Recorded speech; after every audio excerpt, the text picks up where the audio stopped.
ప్రార్థన ఎలా చేయకూడదు అని చెప్పేసి కొన్ని విషయాలు మనం నేర్చుకున్నాం. ఎలా చేయకూడదు ప్రార్థన, మరి అసమాధానంతో ఉండి ప్రార్థన చేయకూడదు అని, మరి సమాధానం లేకుండా మరి అసమాధానంతో చేస్తే జవాబు రాదు అని, నిర్లక్ష్య హృదయంతో మరి ప్రార్థన చేయకూడదని, సందేహించి ప్రార్థన చేయకూడదు అని, మరి నిద్రమత్తుతో ప్రార్థన చేయకూడదు అని చెప్పి, మరి ఏదైతే అడుగుతున్నామో అది దేవుడు చేస్తాడని నమ్మి ప్రార్థన చేయాలి అని చెప్పి కొన్ని విషయాలు మనం నేర్చుకున్నాం. అయితే ఈరోజు ప్రార్థన ఎలా చేస్తే దేవుడి హృదయం కదిలించబడుతుంది, ఎలా ప్రార్థన చేయాలి అన్న విషయం గురించి ఈరోజు మనము కొన్ని విషయాలు, మనకున్నది అరగంట లోపలే వాక్యం పంచుకోవాలి. ఎందుకంటే ఎక్కువగా మన ప్రార్థనలో ఉండాలని ఉన్నాం ఇప్పటిదాకా. మరి సమయం లేదు కాబట్టి కొన్ని నిమిషాలు మాత్రమే దేవుని పరిశుద్ధ గ్రంథంలో నుండి రాజులు మొదటి గ్రంథము మనకి ఇక్కడ ఒక ప్రవక్త మనకు కనిపిస్తూ ఉంటారు.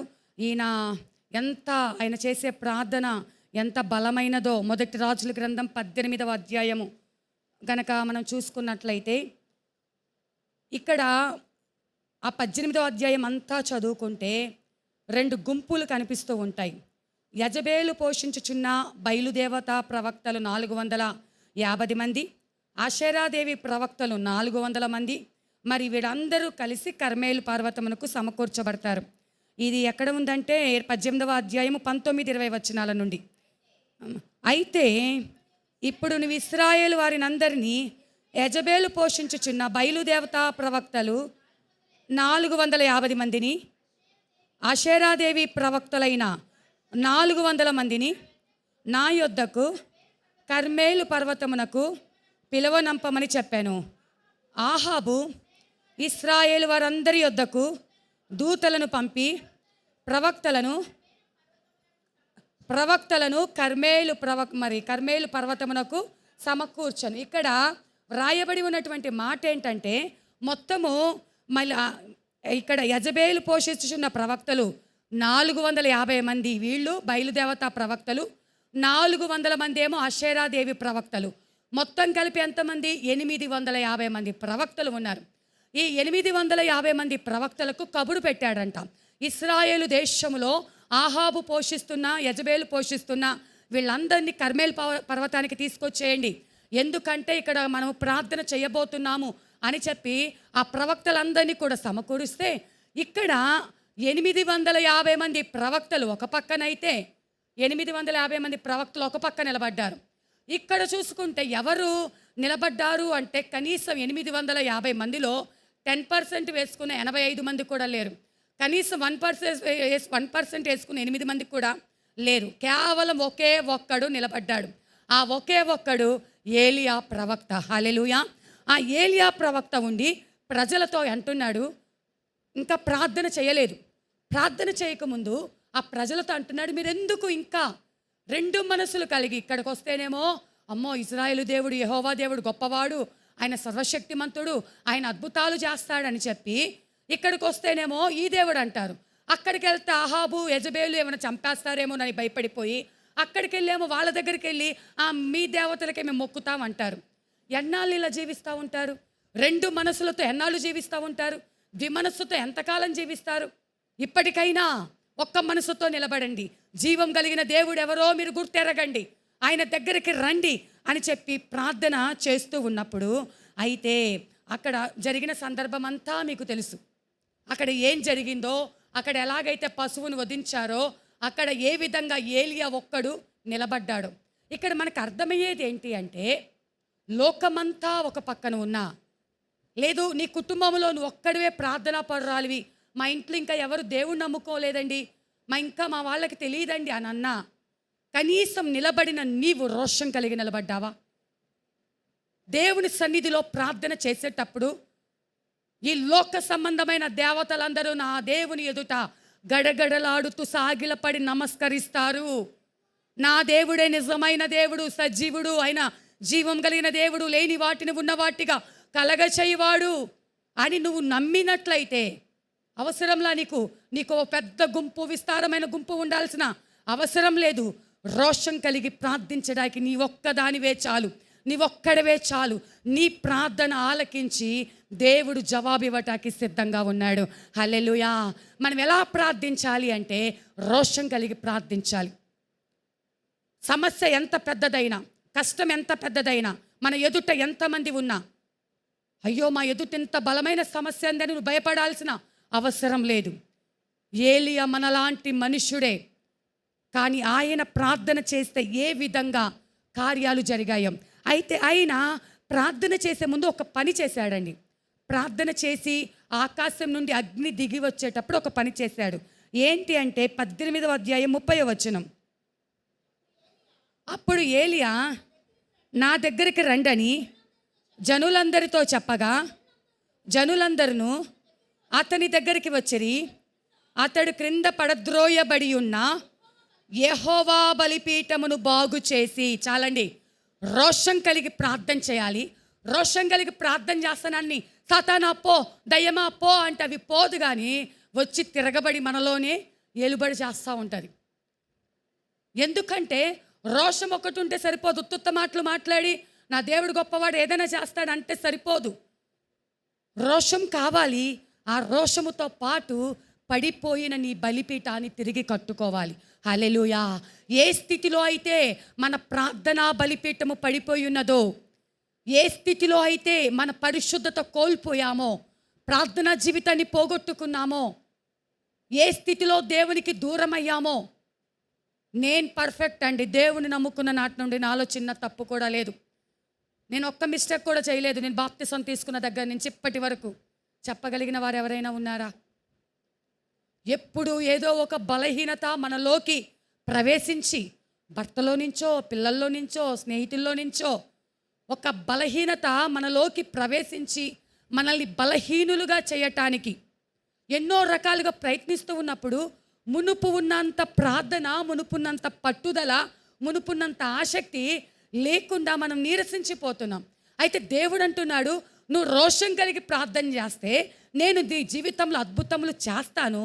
అట్ ద సేమ్ టైం నువ్వు రోషం కలిగి ప్రార్థన చేయటానికి ముందు నీ బలిపీఠాన్ని బాగు చేసుకో. ఏ జీవితంలో నువ్వు ఎక్కడైతే నీవు జారిపోయి ఉంటున్నావో, మనిషి అన్నాక ఖచ్చితంగా ఏదో ఒక లోపము, బలహీనత ఉంటుంది. లేనివారు ఎవరు లేరు. అయితే ఈ ఉపవాస ప్రార్థనా దినాలు ఎందుకు అంటే మనము సరి చేయబడటానికి. అయ్యా ఇక మీదట నేను వాక్యాన్ని ధ్యానిస్తానయ్యా. కొన్నాళ్ళు చదివాను, నూతన సంవత్సరంలో తీర్మానం తీసుకున్నాను, జనవరి మాసంలో మొదలుపెట్టాను. మరి జనవరి నుంచి ఫిబ్రవరి మార్చి వచ్చేసరికి మధ్యలోనే నా తీర్మానం ఆగిపోయి ఉంటుంది. లేదు నేను రోజుకింత సమయం ఇవ్వాలి అనుకున్నాను, నా సమయం మధ్యలోనే ఆగిపోయి ఉంటుంది. ఎన్నో తీర్మానాలు తీసుకున్నా, పరిచర్య చేస్తాను, నేను అలా చేస్తా, ఇలా చేస్తానని మాటిచ్చిన వాళ్ళు ఎందరో, కానీ మధ్యలోనే మాయమైపోతారు. కానీ తిరిగి అయ్యా నేను ఏ విషయంలో అయితే వదిలిపెట్టానో, ఏ విషయంలో అయితే ఆగిపోయానో, తిరిగి మళ్ళీ నేను ప్రారంభిస్తానయ్యా. తిరిగి మళ్ళీ నీతో సహవాసం మొదలు పెడతాను, నీతో మాట్లాడటం మొదలు పెడతాను. మళ్ళీ ఉపవాసములు, నీతో ఏ నిబంధనలు అయితే చేసుకున్నానో వాటికి తిరిగి నేను సరి చేసుకుంటానయ్యా. ఇదిగో ఏ రాయి అయితే పడిపోయిందో, ఇప్పుడు బలిపీఠము అనేక రాళ్ల మీద కట్టబడి ఉంటుంది. ఒక్క రాయి పడిపోయినా బలిపీఠం నిలబడదు. ఒక్కటేగా ఏం కాదులే అనుకోవడానికి వీలు లేదు. ఒక్క రాయి స్టాండర్డ్గా లేకపోయినా నీ యొక్క ఆ దహన బలి అర్పించడానికి అది యోగ్యముగా కానట్టు. నువ్వంతా మరి కరెక్ట్గా ఉండి ఒక చిన్న విషయంలో దేవునికి దూరం అయిపోతే నీ ప్రార్థన దేవుడు అంగీకరించడు. కాబట్టి బలిపీఠాన్ని సరిచేసుకొని రోషము కలిగి ప్రార్థన చేద్దాం. ఇంకా తర్వాత కనుక మనం చూసుకున్నట్లయితే మరి ఆయన 18వ అధ్యాయం 42వ వచనంలో ఆయన ఎలా ప్రార్థన చేశాడు?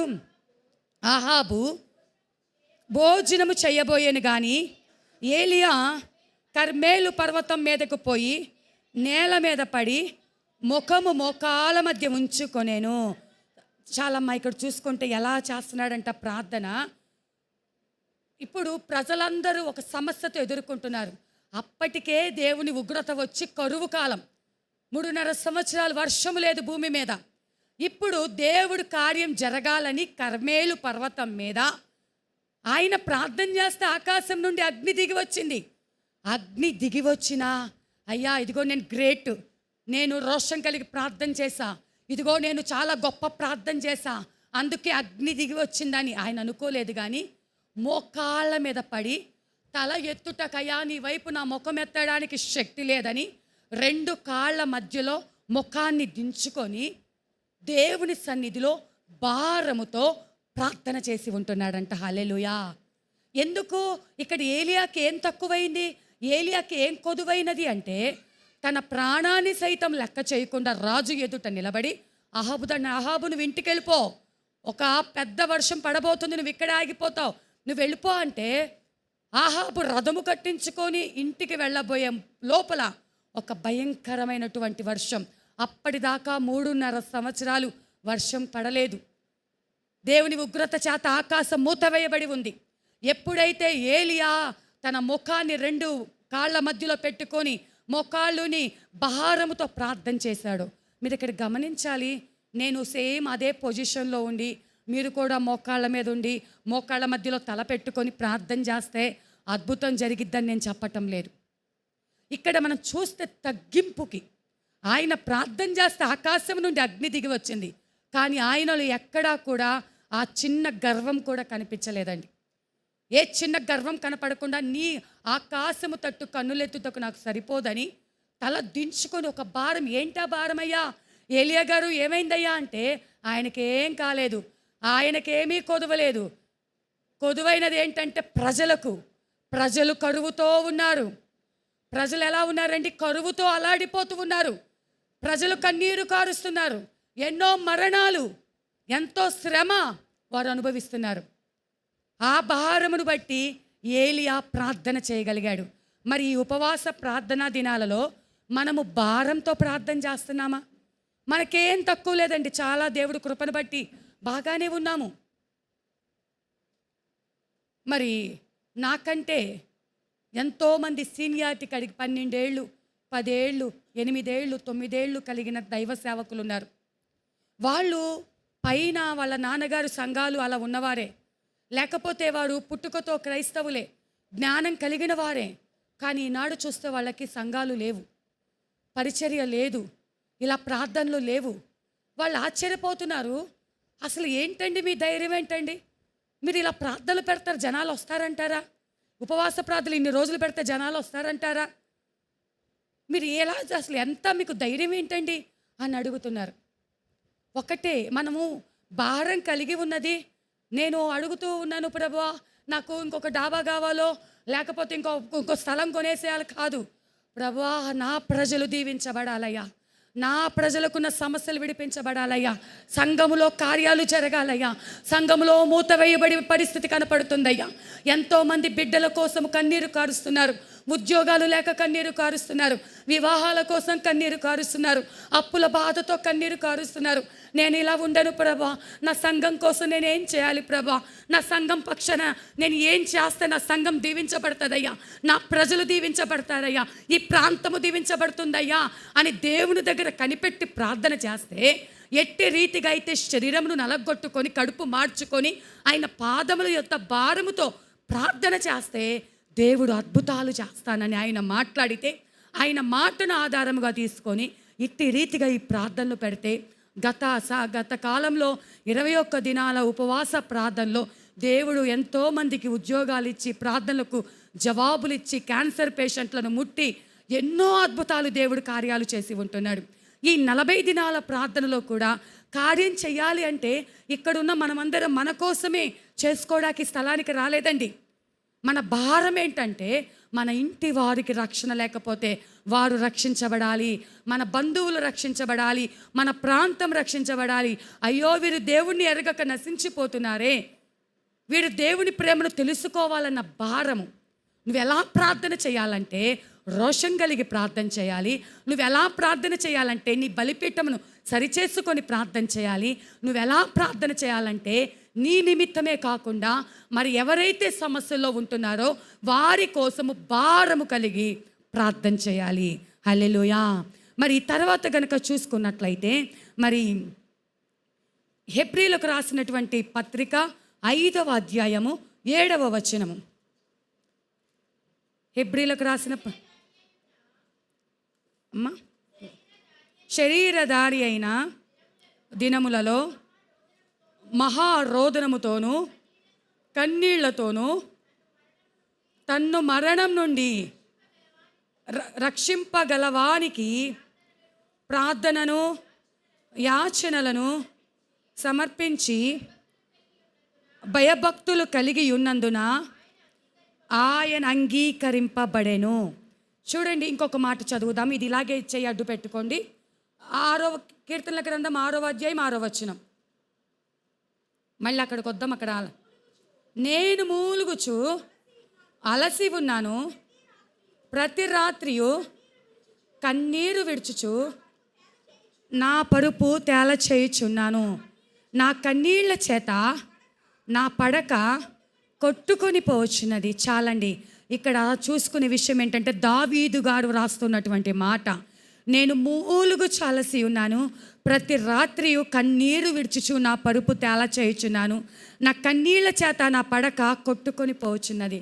ఏవండి దావీదు గారు, మీరు మహారాజు, మీకు కోట ఉంది, మీకు సైన్యం ఉంది, మీకు సంతానం ఉంది, అనేక మంది భార్యలు ఉన్నారు, మీకేం కొదువైందండి అంటే, ఆయన దేవుని సన్నిధిలో ఒక్క పూటని కాదండి, ప్రతి నిత్యము కూడా దేవుని సన్నిధిలో ప్రార్థన చేస్తానే ఉండేవాడంట. ప్రార్థన చేస్తుండేవాడు, పశ్చాత్తాపముతో కూడిన ప్రార్థన.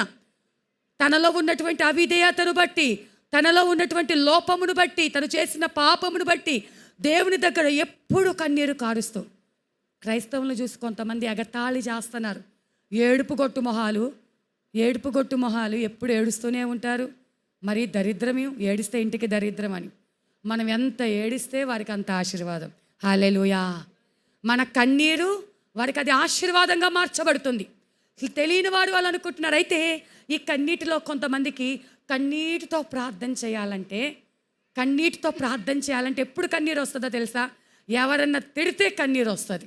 ఏదన్నా ఎవరన్నా వచ్చి అవమానంతోనో బాధతోనో కృంగదీస్తే కన్నీరు వస్తుంది.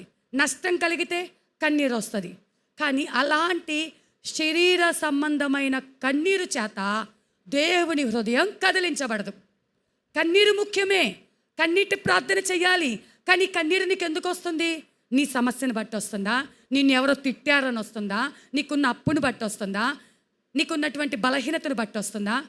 శరీరం కోసము కార్చే కన్నీరు దేవుడి కార్యాలు జరిగించలేవు. మరి నువ్వు ఎలా కన్నీరు కార్చాలి అంటే, ఆయన ఎంత పరిశుద్ధుడో నువ్వెంత పాపో.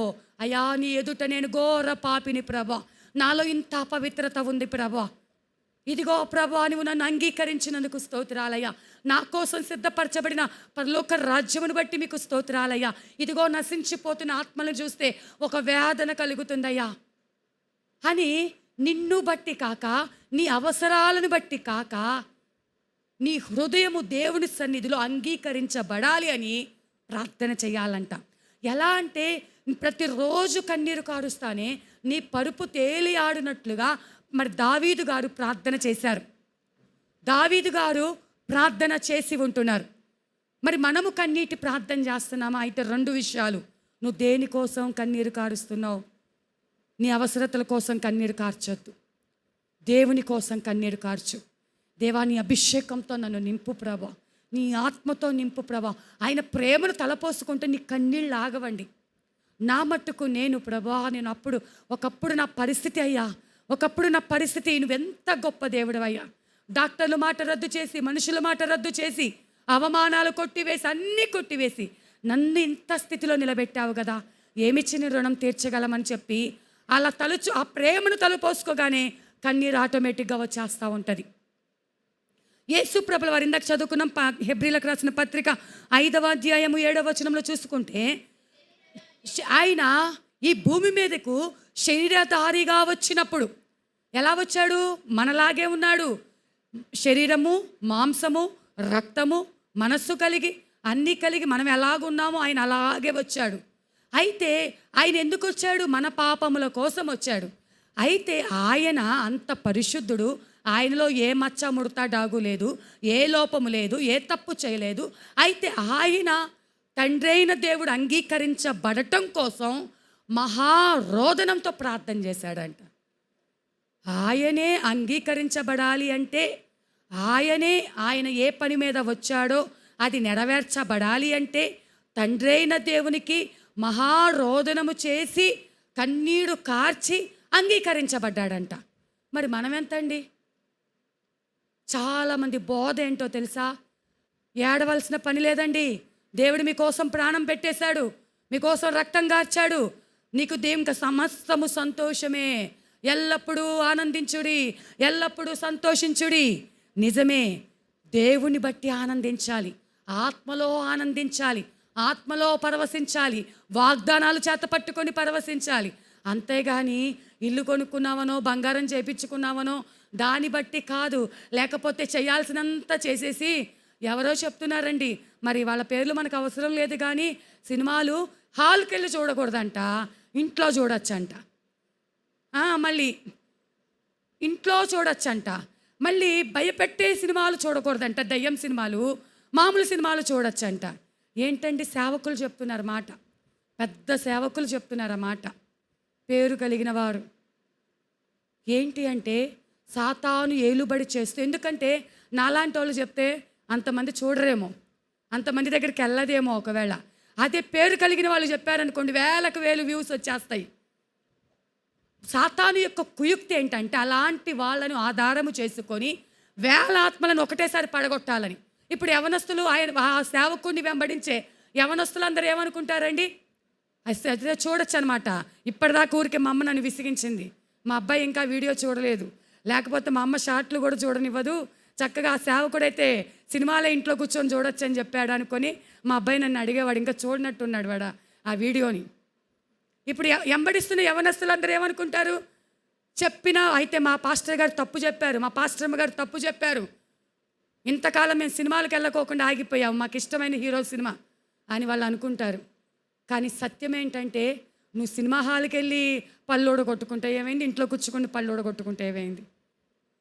అల్లడితో కూడిన ఆటపాటలు, కల్పితమైన కథలు, ముసలమ్మ ముచ్చట్లు, ఈ వ్యర్థమైన వాటికి నువ్వు దూరంగా ఉండాలని దేవుడు నీకు తెలియచేస్తూ ఉంటే, కలిపి చెరిపే బోధతో నువ్వు ఎక్కడా కూడా తొట్టిపాటు పడకుండా సత్యమైన వాక్యమేదో లేఖనమేదో సేవకుల్ని ఆధారం చేసుకో. మాకు నువ్వు వాక్యమును ఆధారం చేసుకో.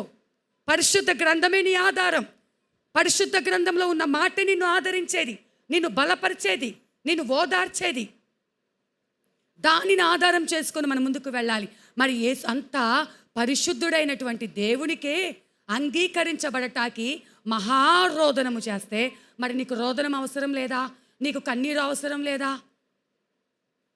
ఆయన శిలువ సన్నిధిని జ్ఞాపకం చేసుకుంటే నీ గుండెలు పగిలిపోతాయి.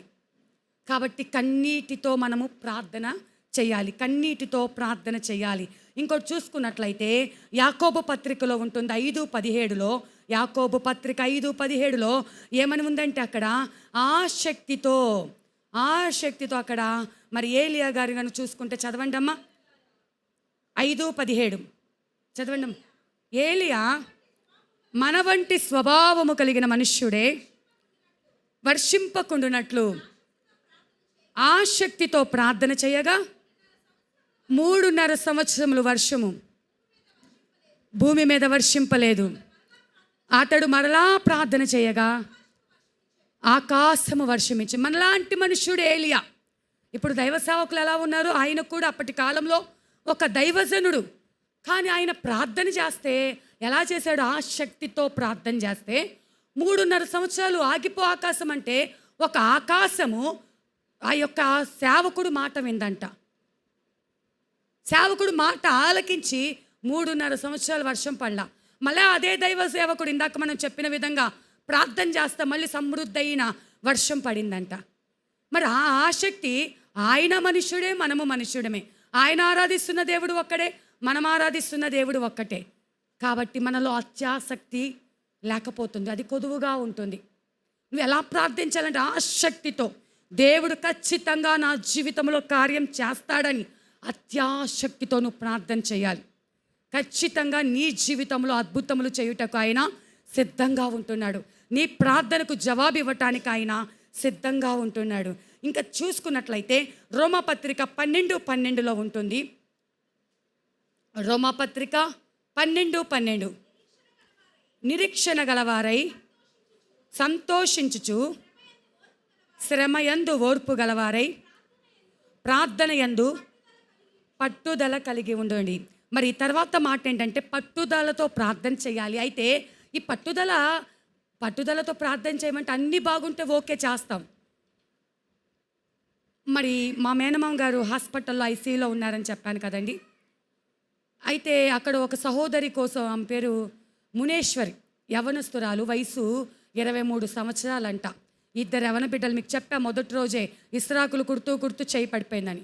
ఆమెకి సడన్గా మొన్న తెల్లవారుజామున 4:30కి ప్రార్థన చేస్తుంటే అదే హాస్పిటల్లో ఉన్న మా అత్తయ్య గారు నాకు చెప్తున్నారు, ఆ అమ్మాయి పరిస్థితి సీరియస్గా ఉంది. రాత్రంతా డాక్టర్లు ఆ చుట్టూ, ఆ అమ్మాయి మంచం చుట్టే ఉన్నారు. చూపు పడిపోయింది. ఇంకా ఎక్కడో చివర ఆక్సిజన్ అవన్నీ పెట్టారు. వెంటిలేటర్ మీద ఆ అమ్మాయి శ్వాస తీసుకుంటుంది. ఇప్పుడో అప్పుడో మరి ప్రాణం పోయేటట్టు ఉంది, ప్రార్థన చేయమని చెప్పారు. తెల్లవారుజామున ప్రార్థన చేసాం, కాన్ఫరెన్స్ కాల్లో ప్రార్థన చేసాం. ఆ రోజు మన మందిరంలో కూడా ప్రార్థన చేసాం. అయితే కొంతసేపు అయిపోయాక తెల్లవారుజామున ప్రార్థన చేశాను. ఆ తర్వాత నేను హాస్పిటల్ దగ్గరికి వెళ్ళాను 12 గంటలకి. హాస్పిటల్కి వెళ్తే మా అత్తయ్య గారు, అయిపోయింది అమ్మాయి, ఇంకా ఇప్పుడు అప్పుడు అని కొన ఊపిరి కొట్టుకుంటుందంది. నేను ప్రార్థన చేస్తూ అమ్మాయి దగ్గరికి వెళ్ళటానికి ముందు ఈ మంచం మీద కూర్చొని ప్రార్థన చేస్తున్నా. ప్రభా, యవ్వనస్తురాలయ్యా, చిన్న చిన్న పిల్లలంట, భర్త పాపం ఎంతో పరిచర్య చేస్తున్నారు, తల్లిదండ్రులు ఎంతో కన్నీరు కారుస్తున్నారు, ఎలాగైనా సహాయం చేయ ప్రభా, అయ్యా ఎలాగైనా బ్రతికించయ్యా. ఆ అమ్మాయికి నేను ముందెళ్ళి చెప్పాను, ఆ అమ్మాయి అంటే వింటూ ఉన్నప్పుడు చెప్పాను, అమ్మా నువ్వు దేవుని నమ్ముకో, యేసయ్యా నన్ను బ్రతికించయ్యా, నీ సాక్షిగా ఉంటానని చెప్పమ్మా. మరి ఇలా నువ్వు మనసులో ప్రార్థన చేసుకో. ఇలాగ ఇక్కడ గొంతులో పైపేశారు, ఇలా గొంతులో పైపేశారు, ముక్కులో పైపేశారు, చేతి నిండా అన్నీ తగిలించి పెట్టారు. అంటే ఆ అమ్మాయి సరేనని చెప్పి తలూపింది. ప్రభు, ఆ అమ్మాయి మాట ఇచ్చిందయ్యా అని ఇలా ప్రార్థన చేసుకుంటూ ఉన్నాను. వెళ్ళటానికి నాకు మనసు రావట్లేదు, ఆ పరిస్థితిలో నేను చూడలేను ప్రభు అని కొంచెంసేపు ఇట్లా మనసులో దేవునితో మాట్లాడుకొని తిరిగి ఆ మంచం దగ్గరికి వెళ్ళేసరికి ఆ అమ్మాయి నన్ను కళ్ళు తెరిచి చూసిందండి. హల్లెలూయా. దేవుడు చేసిన కార్యము. నేను అలాగ దగ్గరికి వెళ్ళి, డాక్టర్లు ఉన్నారు, ఆ డాక్టర్లు నన్ను ఏం అంటలేదు, ప్రార్థన చేస్తానని ఏమంటలా. ఇలా దగ్గరికి వెళ్ళాను. నేను దగ్గరికి వెళ్ళంగానే కళ్ళు తెరిచి నన్ను కింద నుంచి పైదాకా ఇట్లా చూసింది. ఏం కాదమ్మా, ప్రార్థన చేసుకోనని చెప్పి నేను సైగ చేశాను. సైగ చేసి వచ్చేసి, అక్క నువ్వేమో ఇలా చెప్పావు, ఆ అమ్మాయి నన్ను కళ్ళు తెరిచి చూసింది, ఇలాగని ప్రార్థన చేసుకోమంటే ఇట్లా కళ్ళు ఆడిచ్చింది అని చెప్తా. అవునా, ఇందాకడ దాకేమో కొన ఊపిరి అన్నారే, ఇప్పుడు కళ్ళు తెరిచి చూసిందా అన్నారు. మళ్ళీ కొంచెంసేపు ఆగాక మళ్ళీ చూసి వాళ్ళకి చెప్పొచ్చాను. ఏం చేస్తుందో తెలుసా, లోపల పాలు పోస్తున్నారు గొంతులోకి. హల్లెలూయా, పాలు పోస్తున్నారు. ఇంకా నేను తిరిగి డిశ్చార్జ్ చేస్తాడు ఆ రోజు. నేను వాళ్ళ అమ్మ నాన్నగారు నా దగ్గరకు వచ్చి, అమ్మ మీరు ప్రార్థన చేశాక దేవుడు కార్యం చేశాడు, మీ దేవునికి ప్రార్థన చేయండి అమ్మా, బాగుపడితే మీ దగ్గరకు మేము వస్తామమ్మా అంటుంది. వాళ్ళ ఊరు బందర్ సైడ్ ఏదో ఊరంట, బందర్ దగ్గర ఊరంట. బాగుపడితే మీ దగ్గరకు వస్తామంటే నేను చెప్పాను, తప్పకుండా మేమైతే ఈరోజు డిశ్చార్జ్ అయ్యి వెళ్ళిపోతున్నాము, ఎక్కడున్నా మీకోసం మేము ప్రార్థన చేస్తాం, మీ అమ్మాయి బాగుపడుతుంది, మీ అమ్మాయి ఇంటికి వస్తుంది, అప్పుడు గుర్తుపెట్టుకొని నాకు ఒక్క ఫోన్ కాల్ చేయండి, నా నెంబర్ ఉంది కదా యూట్యూబ్లో, ఒక్క ఫోన్ నాకు చేసి ఇలా బ్రతికించారన్న మాట నాకు చెప్పండి అని చెప్పానండి. దేవుడు అంటే అన్నీ ఉన్నప్పుడు విశ్వాసం ఉంచుతాం, పర్లేదులే ఆమె బ్రతికిద్ది అనుకున్నప్పుడు ఉంచుతాం, కానీ కొన ఊపిరితో ఉన్నప్పుడు మనకు విశ్వాసం ఉండదు, పట్టుదల ఉండదు.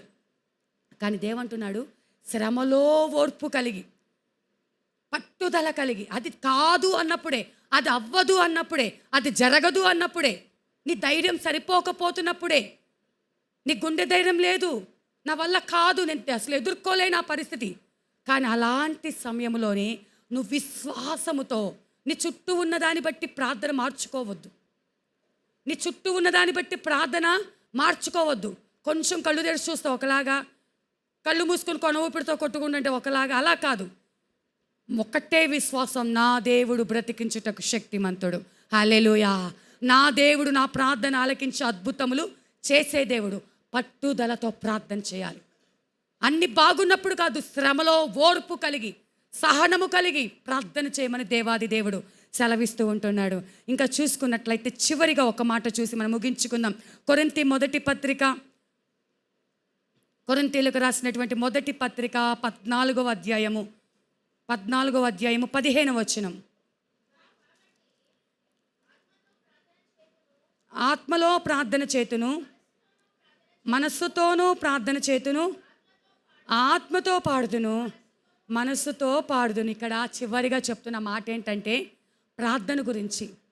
కొన్ని సమయాలలో నేను చెప్పాను కదా ఇందాక, హాస్పిటల్లో కూర్చొని యువతల బెడ్ నుంచి అవతల బెడ్ దగ్గరికి వెళ్ళటానికి ఎలా ప్రార్థన చేస్తున్నానంటే, నేను ఆత్మలో ప్రార్థన చేస్తున్నా, మనస్సుతో ప్రార్థన చేస్తున్నా.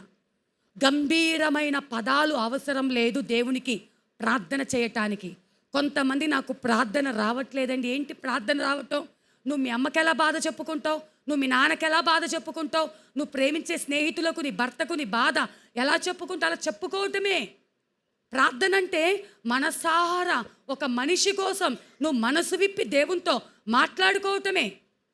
అంతేగాని ఎవరో చూస్తున్నారు అని వచనాలు ఎత్తిపెట్టి, లేఖనాలు ఎత్తిపెట్టి ప్రార్థన చేయాలి. అది ఎప్పుడు లేఖనాలు ఎత్తిపెట్టి ప్రార్థన చేయాలని మనుష్యులు చూస్తున్నారని కాదు, మనుష్యులు ఉన్నారని కాదు, నా స్వరము వాళ్ళు వినాలని కాదు, వాళ్ళు నన్ను గొప్పగా అనుకోవాలని కాదు.